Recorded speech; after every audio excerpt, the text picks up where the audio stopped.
great hospitality in your home, in your beautiful home here in Ponta Fuego. And this video is a supplement to your chapter in 4th edition Practicing OD. I have several questions here that I believe will inspire and motivate our viewers. My first question would be, what advice do you have for applying the wisdom of the OD sages to the current and future state of organization change and transformation in Asia? Okay, before I answer the question, Maja, it's my pleasure to have you and Roland here in Punta Fuego.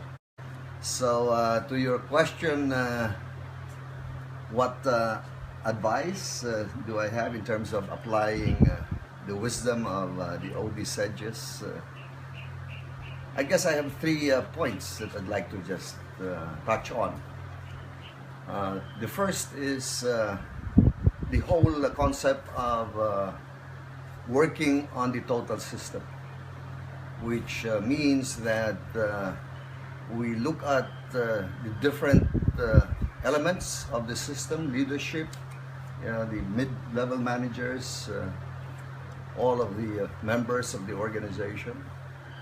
We need to consider the different perspectives and functions are looked at. And we need to take a look at the whole.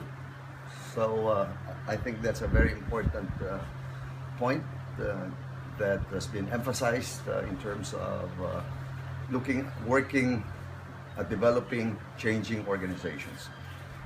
The second point is about data. The need to get data that is objective and data that reflects people's realities. Get this data internalized, accepted, and acted on. People using their free will to work on this data. And I guess the third point, drawn from the wisdom of the OD sages, is the need for collaboration and the need for ownership. I have a saying that kind of serves as a guide for me: never work harder than the client. Which means the moment the client is working harder than, or the consultant is working harder than the client, beware. You might be taking on more ownership than the clients themselves, who should own the change. So those are some of the advice that I could offer.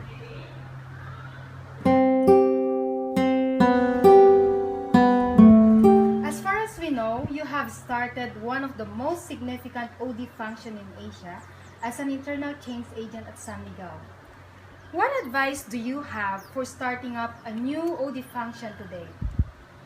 Based on my experience, I think a very important factor is to make sure that that function is appropriately placed. My suggestion is a very senior, highly credible executive sponsors the OD function, and ideally that could be the CEO. So very key, because then the OD function would be strategically placed and would be able to influence the whole system. Second piece of advice is it's important to get the right people to staff this function. So these are people who have some credibility in the organization, who have established some track record, who are fast learners, who have basically very little ego.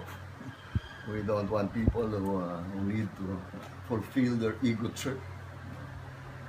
So the right people is important. The third is it's important to get the right advisor, an external consultant, somebody who can guide and mentor this new function. Another very corollary to that is the learning methodology I think for people in this new function would primarily be apprenticeship. They get velcroed to this external consultant, and they learn from actually doing, being part of the OD process. So those are some of the key elements that I would strongly suggest be considered in setting up a new OD function.